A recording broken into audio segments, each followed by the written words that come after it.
good game yesterday, shown up quite well in camp, all three positions, offensively and defensively. And also you put him some at the leadoff hitter.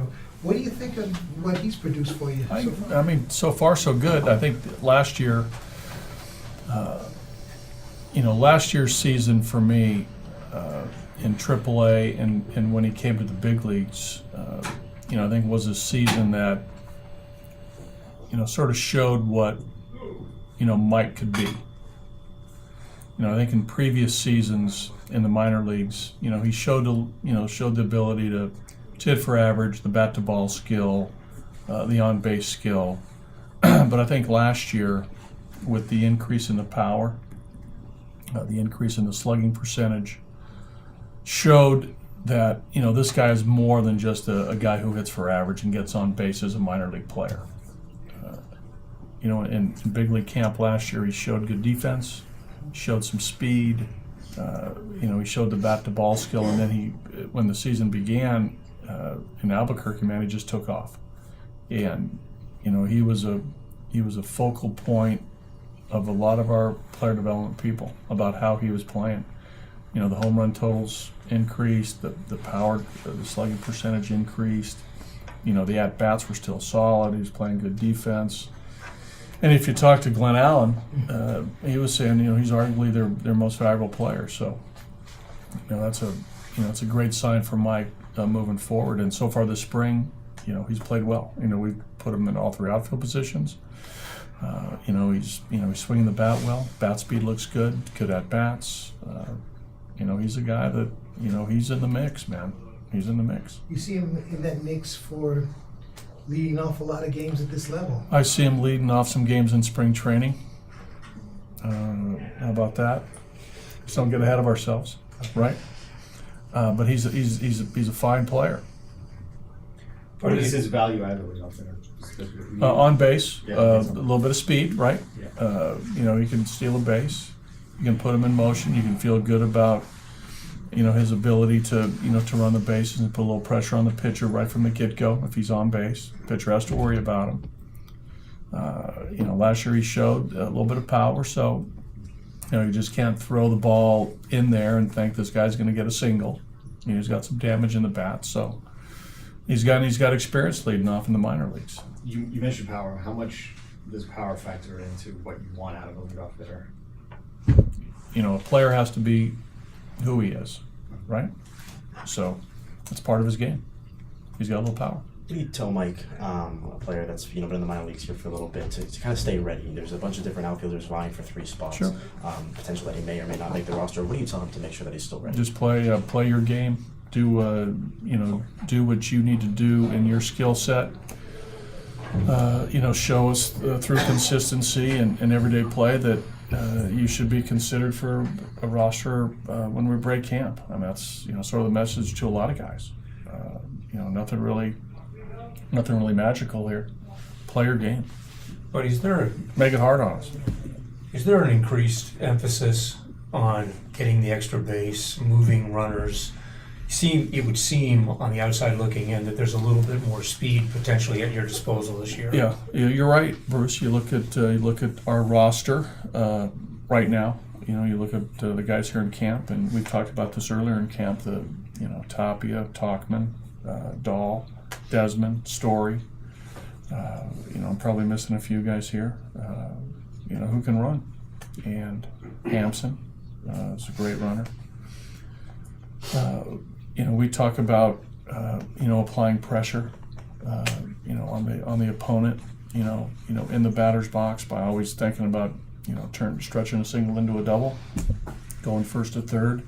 The base stealing threat with a lot of our guys, and that's I think that's something that's important for how we play, and even the guys who are not base stealers, can be great base runners with good reads and so forth. So yeah, there's I don't know whether it's more of an emphasis this year than last spring. We talk about it all the time, but a lot of times, what you have on your roster sort of dictates how you sort of, converse about the type of team we can be. But how good do you feel about where McMahon is defensively? Pretty good. Yeah, I think here's Here's a kid who was a left side of the diamond player at third base, showed good defensive skills out of the draft, improved as a minor league player. Moving over to first, he's shown athleticism. This guy was a high school quarterback, was heavily recruited, so this guy's athletic. So we feel good about Mac at third, at first. He played second, last season. Player development thinks a lot of Mac, in his versatility. So, as far as first base, very comfortable. It's not a huge number of at-bats right now, but Desmond, when he came in, he talked about lowering his hands, maybe making an adjustment that'll get a stronger swing. What have you seen from him? Well, first of all, you're exactly right on the number of at-bats. It's very small, and it's March 5th. So, Desi has lowered his hands, and he feels comfortable. I think that's, something that, the hitting coaches and Desi have talked about. So, it's going to be a continued work of, just getting his timing and balance and doing what, all hitters need to do this time of year is, continue to get your reps in the cage and batting practice and in games. But so far, I think how Desi feels with the new hand position is very good. If you look at, especially the guys with major league experience, if you're able to put him in that leadoff spot, does it make it easier to reinsert power back in, where you can still do what you're planning to do with, what you're looking to do with dropping Charlie down? Yeah, I think with as it relates to everybody, I mean that where guys hit in the lineup, that will take care of itself based on a lot of things. But ideally, you want to be as deep as possible, where there's no weak spots in the lineup. I think that's the goal of any team, is to have a deep lineup, and you have a deep lineup because guys are playing well and swinging the bats. So, and you find that most players, the greater majority of players, what they want? Just to be in the lineup. I'll hit where I hit. But Yes. excuse me if you've heard this question in the last couple of days, but Okay. with what's going on in the infield and the way Brendan Rodgers is hitting, does he have a shot at making the 25-man opening day? Probably a stretch. I think there's a number of things that Brendan needs to do to tighten up his total game, but he's gaining valuable experience so far this spring, rubbing shoulders with Nolan and DJ and Charlie and all the veteran players, Davis. Being in that group is building confidence. This guy was in Lancaster last year, a little bit of time in Double-A. There's some things that he has to continue to improve on, but this coming year is another year of development for him. So as far as making the major league roster out of spring training, that's not. It should not be on Brendan's radar. He's got other things to think about as far as more detailed stuff on defense, more stuff in the batter's box as well. So, but he's doing fine. He's learning. Is there an update on Jeff Hoffman? Jeff Hoffman is a little better than he was yesterday, and he'll be a little bit better tomorrow than he is today. Yeah, right. That's great. Yeah, he's we're gonna have him on a little bit of a slow program here the next couple of days, but just he feels a little better today than he did yesterday. It'll be you probably won't see Jeff in a game in another week to 10 days, I would assume. Let this quiet down, and again, it's March 5th. Right. The season doesn't start until late March and really get rolling into April. So, But when you've got so many guys competing for that maybe rotation spot, Sure. an injury like this setting back in your eyes? well, sure, it's a little bit of frustrating point for Jeff and us, actually, right? Because we like to see our guys healthy and competing and playing, but this is what happens in professional sports or any sort of physical activity that guys get a little banged up, a little injured. So this is the case with Jeff. Hopefully, it's nothing that he's going to miss a lot of time with, and he can get back on the mound. Did he require an MRI? No. point on a direct strategy as far as accessories go on the field, where would you say the rosin bag rates as far as near and dear to your heart?